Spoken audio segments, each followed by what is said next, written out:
जब आपके टारगेट्स जो होते हैं 125 मार्क्स के होते हैं, या यूं कहिए कि एक्स्ट्रा ऑर्डिनरी टारगेट होते हैं, तो आपकी जो प्रिपरेशन होती है वो भी एक्स्ट्रा ऑर्डिनरी करनी पड़ती है। जो नोट्स होते हैं, जो अंडरस्टैंडिंग होती है ना, वो सारी भी एक्स्ट्रा ऑर्डिनरी होनी चाहिए, ताकि जब आप प्रीलिम्स लिखें तो आपको घुमा फिरा के भी क्वेश्चन आए तो आप गेस कर पाए, क्योंकि आपको नॉलेज इतना है ना। वेग नॉलेज नहीं है कि WPA पढ़ा है, उसमें क्या है, कैसे है, लेकिन कैसे चीजों को डील करना है, कैसे समझना है, पूरी जो एक होलिस्टिक अंडरस्टैंडिंग होती है, उसके लिए मैंने आज ये PDF आपके लिए बनाया, पूरा दिन लगाया। आपके सामने जो प्रेजेंट होगा बिल्कुल सिंपल, ल्यूसिड, एकदम बच्चों जैसा प्रेजेंट होगा। इसके पीछे जो बैकग्राउंड है मैं आपको बता दूं कि ऑलमोस्ट 10 सोर्सेज से मैंने काम किया, 8 to 10 मैंने कंपाइल किया है, और इसको पढ़ने के बाद आपको दोबारा कभी WPA एक्ट 1972 कहीं से पढ़ने की जरूरत नहीं है, ना शंकर से, ना PMF से, ना बायजू से, आप गेस कर लीजिए, ना दृष्टि से, ठीक है। और भी कई वेबसाइट्स हैं, IAS स्कोर से, कहीं से भी पढ़ने की जरूरत नहीं है, IAS फॉर श्योर से, सब कुछ यहां पे कंपाइल करके ल्यूसिड करके दिया गया है, और कोई भी आपको इंफॉर्मेशन यहां पे मिस नहीं की गई है, और कोई भी फालतू इंफॉर्मेशन नहीं डाली गई है। PDF मैंने टेलीग्राम चैनल पे डाल दिया है, इसके अलावा मैं आज लिंक भी देने वाला हूं गूगल ड्राइव का, ताकि यहीं से लोग डाउनलोड कर पाए। तो यही हमारा प्लान है कि आज हम जो है वाइल्ड लाइफ प्रोटेक्शन एक्ट पढ़ेंगे 1972 का, लेकिन हम बस इतना ही नहीं पढ़ेंगे आज। देखिए ये हमारे टॉपिक्स हैं आज के। टॉपिक्स में देखिए वाइल्ड लाइफ प्रोटेक्शन एक्ट 1972 जब आप पढ़ेंगे तो उसके अंदर नेशनल पार्क हो जाएगा, वाइल्ड लाइफ सेंचुरी हो जाएगी, कंजर्वेशन रिजर्व हो जाएगा, कम्युनिटी रिजर्व हो जाएगा, और फिर आपका जो शेड्यूल्ड एनिमल एंड प्लांट होते हैं वो हो जाएगा। लेकिन मैंने आपके लिए एक्स्ट्रा जो है टॉपिक्स वो भी ऐड किए हैं छोटे से। साइट्स का डिस्कशन आज यही हो जाएगा, ट्रैफिक का डिस्कशन आज यही हो जाएगा। फिर मैं आपको बताऊंगा कि वो जो आपके टाइग्रेस जो थी अवनी, उसको क्यों मारा गया और कैसे मारा गया, क्योंकि आप सोचते हैं कि तो टाइगर तो शेड्यूल 1 में आगे डिस्कशन होगा, डोंट वरी, शेड्यूल 1 में तो उसको तो एब्सोल्यूट प्रोटेक्शन है, तो उसको कैसे मार दिया वो देखेंगे। फिर आपने न्यूज में सुना होगा 2-3 साल से आ रहा है कि वाइल्ड पिग, मंकीज और नील गाय जो है, इनकी कलिंग की इजाजत जो है सेंट्रल गवर्नमेंट देता है स्टेट गवर्नमेंट को। तो ऐसा क्या प्रोविजन है WPA 1972 में, ये सारा डिस्कशन हो जाएगा। और बीच बीच में जहां भी UPSC ने इन टॉपिक्स पे बेस्ट क्वेश्चंस पूछे हैं प्रीलिम्स में, सारा मैंने इंक्लूड कर दिया, तो आपको कहीं से भी कुछ भी अब बाहर से रेफर करने की जरूरत नहीं। इस टॉपिक में बहुत अच्छे से PDF बनाया गया, आपको कोई भी यहां पे प्रॉब्लम नहीं आने वाली है। मैं हमेशा आप लोगों को हर चीज की एक हिस्ट्री पढ़ाता हूं, तो यहां भी पढ़ाऊंगा। देखिए हिस्ट्री क्या है हमारे कंट्री में वाइल्ड लाइफ के प्रोटेक्शन के लिए। देखिए लेजिस्लेशन कब आया था, अंग्रेजों के टाइम पे 1887 में ही एक जो है प्रोटेक्शन एक्ट आया था, लेकिन वो वाइल्ड बर्ड्स के लिए था खाली। उन्होंने ये बोला कि अगर कोई इंसान जो है वाइल्ड बर्ड्स को कैप्टिविटी में रखता है या उसको मारता है तो ये इलीगल है। चलिए ठीक है, only wild birds, not other animals, okay. बाद में काफी देर बाद 1912 में उनको होश आया, जब वो शिकार कर करके थोड़ा बोर हो गए हंटिंग कर करके, तो उन्होंने बनाया wild birds and animals protection act. इसको बाद में उन्होंने जो है अमेंडमेंट किया 1935 में। तो आजादी के पहले जो हमारा लेटेस्ट जो वाइल्ड प्रोटेक्शन के लिए, वाइल्ड लाइफ प्रोटेक्शन के लिए जो लॉ थी हमारी कंट्री में, वो यही थी, wild birds and animal protection amendment act 1935। लेकिन इसमें प्रॉब्लम क्या थी कि जो पनिशमेंट अवार्डेड था बहुत कम था, है ना। और जो ट्रेड करते थे वाइल्ड लाइफ, उनको कोई खास नुकसान नहीं था। मतलब उनको अगर एक बार ट्रेड कर लें, वाइल्ड लाइफ को इसको बोलते हैं ट्रॉफी भी बोलते हैं, वो मिल जाए तो उनको काफी लाखों का फायदा हो जाए, और नुकसान में कुछ खास नहीं है ना, पकड़े भी जाए तो कुछ खास नहीं, पनिशमेंट काफी कम था। तो ये काफी यूजलेस लॉ थी 1935। कौन सी law? Wild birds and animals protection act. दूसरी ये प्रॉब्लम कि इंदिरा गांधी ने ये देखा कि उनके टाइम पे जो इंडिया में नेशनल पार्क थे, ऐसा नहीं था कि पहले नेशनल पार्क नहीं थे, नेशनल पार्क तो हर जगह है, USA वगैरह में तो हमारे लॉ से हैं क्या, नेशनल पार्क पहले भी थे, लेकिन कितने थे? ओनली 5 थे। आज कितने हैं? ऑलमोस्ट 50 हैं। सॉरी, टाइगर रिजर्व जो है वो 50 है, नेशनल पार्क हमारे 104 है, 104 हो गए हैं, ठीक है। तो एक देखा गया कि नेशनल पार्क बहुत कम थे, 5 ही थे। दूसरा ये देखा जा रहा था कि टाइम से, मतलब चूंकि लॉ इतनी स्ट्रिक्ट नहीं थी, तो फ्लोरा और फौना, मतलब पेड़ पौधे और एनिमल सब बहुत डिक्रीज हो रहे थे। इनफैक्ट टाइगर आपको पता ही है काफी कम हो गए थे, है ना, बहुत कम हो गए थे, इसीलिए तो प्रोजेक्ट टाइगर लाया था उन्होंने। तो ये प्रॉब्लम चल रही थी, तो इसी के लिए सॉल्यूशन के लिए वो जो लेकर के आए Indira Gandhi, wild life protection act 1972। और इसका जो मेन जो कहां से आया था उनको इंस्पायरेशन, जब वो 5 जून 1972 का उन्होंने अटेंड किया था United nation conference on human environment, Stockholm conference भी बोलते हैं उसको, है ना। वहां जो उन्होंने अटेंड किया, इसी के नाम पे ऐसे 5 जून चूंकि 1972 को United nation conference on human environment हुआ था स्टॉकहोम में, तो इसीलिए जो है हम वर्ल्ड एनवायरनमेंट डे 5 जून को ही मनाते हैं। तो वहां से वो जैसे कंट्री में लौटी, तो उन्होंने जो है काफी लेजिस्लेटिव स्टेप्स लिए, सब्सटेंशियल स्टेप लिए, ताकि हमारी कंट्री में एनवायरमेंटल प्रोटेक्शन हो पाए वर्ल्ड की तरह। और India one of the first country बनी जिन्होंने एनवायरमेंट प्रोटेक्शन के लिए बहुत कुछ किया। तो उसी क्रम में वाइल्ड लाइफ प्रोटेक्शन एक्ट जो है 1972 में हमारी कंट्री में आया। इसके लिए कॉन्स्टिट्यूशनल प्रोविजन क्या है हमारी कंट्री में, ये पहले देखना होगा। देखिए कुछ कॉन्स्टिट्यूशनल प्रोविजन तो पहले से थे, जैसे राइट टू लाइफ आर्टिकल 21 ये बोलता है कि राइट टू क्लीन एनवायरमेंट होना चाहिए। तो क्लीन एनवायरमेंट का मतलब क्या है, वाइल्ड लाइफ प्रोटेक्टेड होनी चाहिए, पेड़ पौधे प्रोटेक्टेड होने चाहिए, तभी तो होगा। लेकिन इंदिरा गांधी ने इतने पे नहीं रुकी, इंदिरा गांधी ने बहुत कुछ किया। देखिए उन्होंने 1976 में 42nd कॉन्स्टिट्यूशनल अमेंडमेंट जो लाया, जिसको मिनी कॉन्स्टिट्यूशन बोलते हैं, तो उसमें ऐसे तो बहुत कुछ किया था, लेकिन आप जो है एनवायरमेंट से रिलेटेड, वाइल्ड लाइफ से रिलेटेड वाला सुनिए। एक तो ये है आर्टिकल 48A, आप खुद गेस करिए आर्टिकल 48 क्या होगा। Directive principles of state policy में उन्होंने 48A जोड़ा और उसमें यह बोला कि स्टेट की यह जिम्मेदारी है कि वो ट्राई करे, द स्टेट शैल एंडेवर, कोशिश करेगा, to protect and improve the environment, environment को प्रोटेक्ट करेगा, इंप्रूव करने की कोशिश करेगा, और फॉरेस्ट और वाइल्ड लाइफ को अपने कंट्री में सेफ गार्ड करेगा। तो ये तो स्टेट पे जिम्मेदारी दे दी डीपीएसपी में बोल के कि ट्राई करेंगे, लेकिन लोगों पे भी तो जिम्मेदारी देनी थी कि आप भी मत मारो। तो लोगों की जिम्मेदारी कहां से आती है, आपके फंडामेंटल ड्यूटी से आती है। तो आर्टिकल 51A में आपके फंडामेंटल ड्यूटीज है, उसमें जो जी वाला है आर्टिकल सब क्लॉज जो है, उसमें यह बोलता है it shall be the duty of every citizen of India to protect and improve also the natural environment, including natural environment में क्या इंक्लूड किया, forest, lakes, rivers, wildlife, और साथ ही साथ लिविंग क्रीचर्स के लिए कंपैशन होना, एक प्यार होना उनके लिए ना, समझ होना। ठीक है, ये चीजें जो है आपके फंडामेंटल ड्यूटी में डाली गई। तो देखिए 42nd अमेंडमेंट में एक तो डीपीएसपी में 48A आ गया वाइल्ड लाइफ के लिए, 51AG क्या आ गया आपके लिए, फंडामेंटल ड्यूटी में आ गया वाइल्ड लाइफ के लिए, एनवायरमेंट के लिए। इतने पे नहीं रुकी, उन्होंने ये देखा है कि ये जो पर्टिकुलर सब्जेक्ट फॉरेस्ट है और दूसरा सब्जेक्ट जो वाइल्ड लाइफ है, ये दोनों स्टेट लिस्ट में थे। तो उन्होंने ये सोचा कि कल को मैं कोई एक्ट बनाती हूं तो कैसे बनाऊंगी, दूसरा मेरी मर्जी कैसे चलेगी स्टेट वाले पे। तो आपको ये पता होगा कि कोई भी जो सब्जेक्ट अगर कॉन्करेंट लिस्ट में आ जाए तो उसपे अगर सेंट्रल लॉ और स्टेट लॉ में कंफ्लिक्ट होता है तो सेंट्रल लॉ जो है स्टेट लॉ के ज्यादा वेटेज माना जाता है और प्रिवेल करता है स्टेट लॉ पे सेंट्रल लॉ।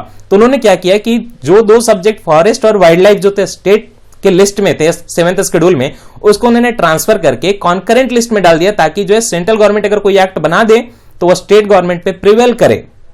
आगे जाने से पहले मैं आपको पहले ही बता दूं कि वाइल्ड लाइफ प्रोटेक्शन एक्ट तो आया 1972 में, लेकिन उसमें आज तक कितने अमेंडमेंट किए गए थे, बीच बीच में मैं जो है प्रोविजन बताता रहूंगा, तो अमेंडमेंट बताता रहूंगा। लेकिन एक बार पहले आपको होलिस्टिक व्यू दे दूं कि पहले ऐसा नहीं है कि एक भी बार अमेंडमेंट नहीं हुआ। अमेंडमेंट इसमें देखिए 72 में लॉ आया, 1982 में अमेंडमेंट किया, 1986 में अमेंडमेंट किया, 1991 में बड़ा अमेंडमेंट किया, आगे बताऊंगा कैसे, 1993 में भी अमेंडमेंट किया, फिर 2002 और फिर 2006 में बड़ा अमेंडमेंट किया। 2006 में बड़ा अमेंडमेंट करके ही तो एनटीसीए लेकर आए थे, wild life crime control bureau लेकर आए थे, याद है ना, तो बड़ा अमेंडमेंट किया। तो टोटल कितने अमेंडमेंट हो चुके हैं, टोटल 6 अमेंडमेंट हो चुके हैं, और सेंट्रल गवर्नमेंट अभी कोशिश कर रही है कि कुछ और भी अमेंडमेंट करे। ये क्यों किए जाते हैं, इसके इफेक्टिव इंप्लीमेंटेशन के लिए, नए चीजों को अकोमोडेट करने के लिए टाइम टू टाइम ये अमेंडमेंट किए जाते हैं। तो टोटल 6 अमेंडमेंट हो चुके हैं। मैंने बोला 1991 बड़ा अमेंडमेंट था। क्यों बड़ा अमेंडमेंट था, एक आपको यहीं पे एग्जांपल दे रहा हूं कि जो इसमें शेड्यूल है, शेड्यूल 1, 2, 3, 4, 5, 6, उसमें प्रोटेक्टेड स्पीसीज का नाम दिया हुआ है ना। तो जो पार्टिकुलरली जो शेड्यूल 6 है उसमें प्लांट का नाम दिया हुआ है ना, कुछ ऐसे स्पेसिफिक प्लांट जिसको जो है आप उसकी ना खेती कर सकते हो ना आप उसका यूज कर सकते हो। ठीक है, वो एकदम एब्सोल्युटली प्रोटेक्टेड है, आप उसमें हस्तक्षेप नहीं कर सकते। आगे मैं बताऊंगा कौन कौन से प्लांट है, नाम भी ले लूंगा। तो ये पार्टिकुलरली जो 6th शेड्यूल ऐड किया गया था वाइल्ड लाइफ प्रोटेक्शन एक्ट के, प्रोटेक्टेड एनिमल या प्लांट स्पीसीज के शेड्यूल है, बनी हुई है 1 to 6। तो छठा जो शेड्यूल है उसमें कुछ पार्टिकुलरली प्लांट दिए हुए हैं। ये प्लांट कब ऐड किए गए थे, 1991 का जो आपका अमेंडमेंट है यहाँ पे, उससे ऐड किया गया था। मतलब 6th शेड्यूल कब आया, 1991 के अमेंडमेंट। इसको आपको कॉन्स्टिट्यूशन का शेड्यूल मत समझ लेना, यहाँ वाइल्ड लाइफ प्रोटेक्शन एक्ट में शेड्यूल मेंशन, आपको आगे समझ में आ जाएगा, उसकी बात हो रही है। तो ये जो 1991 का अमेंडमेंट किया गया उसमें और भी कुछ किया गया कि स्टेट की जो गवर्नमेंट की पावर थी वो बिल्कुल यहां पे छीन ली गई है। किस चीज में, स्टेट गवर्नमेंट जो है अपने किसी एनिमल को, जो वाइल्ड एनिमल जो उसको वर्मिन डिक्लेयर नहीं कर सकता। आगे एक्सप्लेन करूंगा, वर्मिन ऐसा एनिमल होता है जिसको आप जो है मार सकते हो, किल कर सकते हो विदाउट एनी ऑर्डर। तो स्टेट गवर्नमेंट से ये पावर ले ली गई है। तो कल को अगर वो जंगली सुअर को, मतलब वो जो वाइल्ड पिग है या फिर वो जो नील गाय है, अगर उसकी कलिंग करनी होगी, उसकी मारना होगा, तो सेंट्रल गवर्नमेंट से परमिशन लेनी पड़ती है स्टेट गवर्नमेंट को, तभी कर सकता है। तो ये पावर कब आई थी, 1991 के अमेंडमेंट से ये आ गया था कि ये स्टेट गवर्नमेंट की पावर छीन ली गई है, वो अपनी मर्जी से किसी एनिमल को वर्मिन डिक्लेयर नहीं कर सकता, सेंट्रल गवर्नमेंट से अप्रूवल लेनी पड़ेगी। और भी कुछ अमेंडमेंट में किया गया, एक ये प्रोविजन किया गया कि जो भी आपके नेशनल पार्क या वाइल्ड लाइफ सेंचुरी है उसके अराउंड 5 किलोमीटर के रेडियस में, यहां पे वाइल्ड लाइफ सेंचुरी है या नेशनल पार्क है, उसके 5 किलोमीटर के रेडियस में जितना भी लाइव स्टॉक है, मतलब जितना भी आपका बकरी गाय भैंस है, इन सबका इम्यूनाइजेशन करना होगा 5 किलोमीटर के रेडियस में। ये क्यों किया जा रहा है कि मान लीजिए आपके जो है कैटल में कुछ इन्फेक्शन है, कल को उधर कोई टाइगर आ गया और कैटल को खा गया, उसको भी इन्फेक्शन हो जाए तो पूरी वाइल्ड लाइफ ही खत्म हो जाएगी उस एरिया के, सारे टाइगर मारे जाएंगे धीरे धीरे। इसीलिए जो आपके लाइव स्टॉक है 5 किलोमीटर के रेडियस में एनपी या डब्ल्यूएलएस से उनको जो है इम्यूनाइजेशन करना कंपलसरी है। ये प्रोविजन भी वाइल्ड लाइफ प्रोटेक्शन एक्ट 1972 में अमेंडमेंट करके लाया गया है। नेक्स्ट चलिए हम एक बार क्या करते हैं, आगे तो आपको पूरी डिटेल दूंगा, लेकिन यहां एक बार आप सेलिएंट फीचर्स एक बार अलग से देख लीजिए। सेलिएंट फीचर्स क्या है वाइल्ड लाइफ प्रोटेक्शन एक्ट के, ताकि आपको एक होलिस्टिक व्यू जो अंडरस्टैंडिंग है जो बन जाए। सेलिएंट फीचर में जो मोस्ट इंपॉर्टेंट ये है कि इसमें दो चीजें जो है बहुत इंपॉर्टेंट है। एक तो यहां पे लिस्ट बनाई गई है शेड्यूल 1 से 6, जहां पे प्रोटेक्शन जो है लिस्टेड स्पीसीज का मेंशन किया गया हुआ है, चाहे वो एनिमल हो, बर्ड हो और प्लांट हो, है ना। ढेर सारे एनिमल, बर्ड और प्लांट की लिस्टिंग की गई है शेड्यूल 1 से लेकर 6 में। तो ये लिस्टिंग की गई वाइल्ड लाइफ प्रोटेक्शन एक्ट के थ्रू। इतना ही नहीं किया गया, इसके थ्रू जो है एक नेटवर्क ऑफ प्रोटेक्टेड एरिया बनाया गया। क्या क्या बनाया गया? 4 बनाए गए, बाद एक में टाइगर रिजर्व भी आ जाएगा बाद में। पहले बनाए गए क्या? नेशनल पार्क और वाइल्ड लाइफ सेंचुरी। 1900 वो बाद में, 1990 नहीं, काफी बाद में, आगे बताऊंगा। पहले क्या बनाया? नेशनल पार्क और वाइल्ड लाइफ सेंचुरी। बाद में ऐड क्या किया है उसमें? कंजर्वेशन रिजर्व और कम्युनिटी रिजर्व। और लास्ट में क्या ऐड किया है? जो लास्ट में तो नहीं बोलूंगा, प्रोजेक्ट टाइगर पहले ही आ गया था, तो टाइगर रिजर्व भी पहले ही ऐड हो गए थे। तो टोटल 5 ये जो प्रोटेक्टेड एरिया है, ये वाइल्ड लाइफ प्रोटेक्शन एक्ट के थ्रू इनकी अथॉरिटी आती है, वहां से आते हैं, है ना। और भी इतना ही नहीं किया, जो स्टेट में चलेगा वो स्टेट में कौन सा इसके लिए होगा institution? State wild life advisory board बनाए जाएंगे हर स्टेट में। स्टेट में एक वाइल्ड लाइफ वार्डन की पोस्ट बनाई जाएगी, और उनके जो पावर होते हैं state wild life advisory board के या वाइल्ड लाइफ वार्डन के, उनके पावर और ड्यूटीज भी इसी एक्ट में बताए हुए हैं। इतना ही नहीं हुआ, इसके पहले क्या हुआ था कि एक कन्वेंशन है, convention on international trade in endangered species of wild fauna and flora. ये एक ऐसा कन्वेंशन है, इंटरगवर्नमेंटल है, याद रखना, कोई एनजीओ नहीं है, इंटरगवर्नमेंटल कन्वेंशन है, जिसमें जो है पार्टीज मिलकर डिसाइड करती हैं कि किस पार्टिकुलर स्पीसीज का जो है ट्रेड हो सकता है इंटरनेशनल, किसका नहीं हो सकता, और अगर ट्रेड होगा तो कितना होगा, नहीं होगा। ये सारा डिसीजन जो लेता है साइट्स लेता है।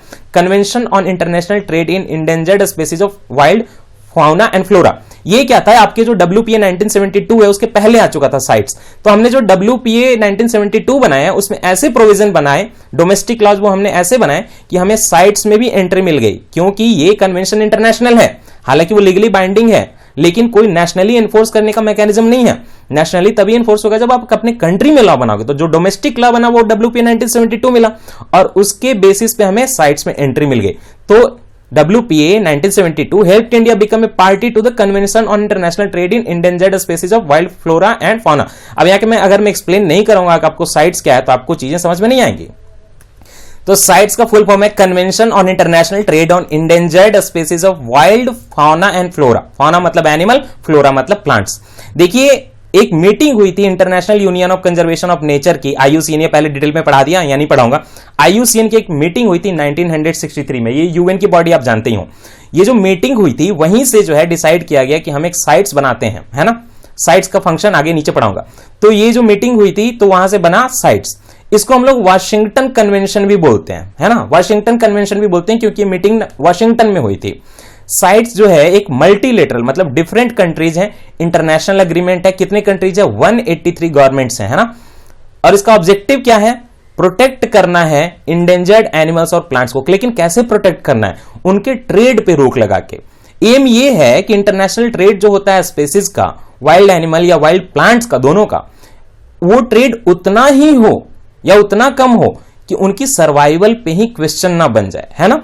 Does not threaten the survival of the species in the wild and it accords. इसके हिसाब से चूंकि अलग अलग एनिमल प्लांट को अलग अलग प्रोटेक्शन की जरूरत पड़ेगी, तो उसके हिसाब से जो है डिफरेंट डिग्री ऑफ प्रोटेक्शन दी गई। उसके लिए 3 अपेंडिक्स बनाए, आगे पढ़ाऊंगा। तो डिफरेंट प्रोटेक्शन दी गई है, और ऑलमोस्ट इसमें 35,000 species of animal and plant included है।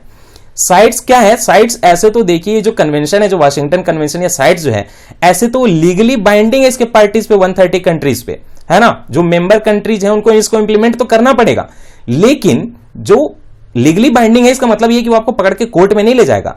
ये लीगली बाइंडिंग है, लेकिन एक्शन तभी होगा जब आपके कंट्री में कोई इसके लिए नेशनल लॉ होगा। तो हमने क्या बनाया इसके लिए? Wild life protection act 1972। ये जो है फ्रेमवर्क देता है कि जो आपकी नेशनल लॉ बनेगी वो कैसे बननी चाहिए, डोमेस्टिक लेजिस्लेशन कैसे बनना चाहिए। तो साइट्स कहीं ना कहीं हमारे WPA 1972 को इंस्पायरेशन देता है, और WPA 1972 कहीं ना कहीं साइट्स का जो फ्रेमवर्क मिला है उससे इंस्पायर्ड है। हमने भी शेड्यूल बनाए हैं 6 बनाए हैं, लेकिन साइट्स ने कितने बनाए, अपेंडिक्स 3 बनाए, है ना। तो साइट्स को जो कि इंटरनेशनल एग्रीमेंट था उसको नेशनल लेवल पे, ऐसे तो लीगली बाइंड नहीं था याद रखना, लेकिन फिर भी हमें नेशनल डोमेस्टिक लॉ बनाना था, उसको इंप्लीमेंट करने के लिए तो हमने WPA 1972 बनाया। साइट्स के बारे में एक इंफॉर्मेशन और भी दे दूं कि साउथ एशिया में जहां पे एलिफेंट बहुत ज्यादा हैं उनके कंजर्वेशन के लिए एक प्रोग्राम आया था, जो एलिफेंट पढ़ाऊंगा तो अलग से पढ़ा दूंगा, don't worry, monitoring of illegal killing of elephants MIKE programme. ये जो प्रोग्राम था साइट्स कहीं कॉन्फ्रेंस ऑफ पार्टी हुआ था, उसी के रिजोल्यूशन से आया था और ये 2003 में आया था। ये इंफॉर्मेशन याद कर लेनी है, लेकिन माइक में अलग से पढ़ाऊंगा। तो monitoring of illegal killing of elephants programme जो है, जो साइट्स का एक कॉप मीटिंग हुई थी 2003 में, वहां से आता है। ये साउथ एशिया के लिए, क्योंकि जो आपको एलिफेंट है साउथ एशिया में बहुत ज्यादा मिलते हैं ना।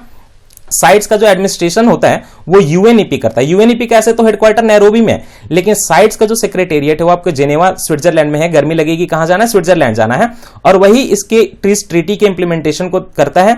और डिफरेंट कंट्री जो 183 कंट्री है उनके बीच में जो कम्युनिकेशन करता है, कौन करता है, जेनेवा स्विट्जरलैंड में किसका हेडक्वार्टर है, साइट्स का। लेकिन एडमिनिस्ट्रेशन ऐसे कौन करता है, UNEP करता है, United Nations environment programme. UNEP का डिस्कशन बहुत अच्छे से हो चुका है। नेक्स्ट ये है कि साइट्स में जो है convention on international trade on endangered species of wild fauna and flora जो है साइट्स, उसके अंदर 3 अपेंडिक्स है, अपेंडिक्स 1, 2 एंड 3। मैंने आपको पहले बोला था 35,000 प्लांट्स एंड एलिमेंट्स है, लेकिन वेरिंग डिग्री ऑफ प्रोटेक्शन है, डिफरेंट डिग्री ऑफ प्रोटेक्शन है। तो जो अपेंडिक्स 1 में जो स्पेसीज हैं वो एकदम थ्रेटेंड है और नियर एक्सटेंशन है, अगर उनको नहीं बचाओगे तो एक्सटेंशन हो जाएगा। तो उसको जो है ग्रेटेस्ट लेवल ऑफ प्रोटेक्शन दिया जाना है, और उनके कमर्शियल ट्रेड पे जो है एकदम रेस्ट्रिक्शन लगाई गई है। जैसे कि गोरिल्ला हुआ, सी टर्टल हुए, जो आपके प्लांट में जो लेडी स्लीपर ऑर्किड्स होते हैं उन सारे को ऐसी प्रोटेक्शन मिली हुई है। इनफैक्ट जाइंट पांडा जो चाइना का है उसको भी ऐसी प्रोटेक्शन मिली हुई है। अपेंडिक्स 2 में ऐसे स्पेसीज हैं जो कि करेंटली थ्रेटेंड तो नहीं है, एक्सटेंशन तो नहीं हो रहा, लेकिन अगर उनका ट्रेड विदाउट कंट्रोल आपने किया एकदम फ्री करके, तो फिर वो भी खतरे में आ जाएंगे, उनका भी एक्सटेंशन हो जाएगा, है ना। और उनकी जो रिजेम्बलेंस होती है ऑलमोस्ट जो है अपेंडिक्स 1 वालों से होती है। तो अपेंडिक्स 1 वालों में अगर आप रोक लगा दोगे तो लोग क्या करेंगे, अपेंडिक्स 2 में चूंकि रिजेम्बलेंस अपेंडिक्स 1 वाले जैसे लगते हैं तो उसका ट्रेड करने लगेंगे, इसलिए भी ये बहुत ज्यादा खतरे में। आपको पता है ना, नकल करने से कई बार उल्टा नुकसान भी होता है, आपको साइड इफेक्ट भी आते हैं।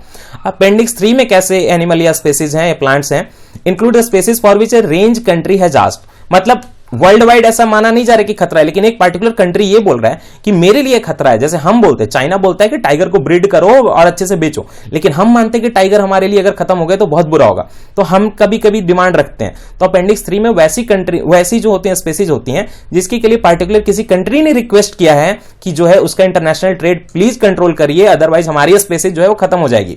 जैसे टर्टल्स कुछ है ना, मैप टर्टल एक टर्टल की स्पेसीज है, वॉलरस जानते हो आप, केप स्टैग बीटल्स ये भी इंक्लूडेड है।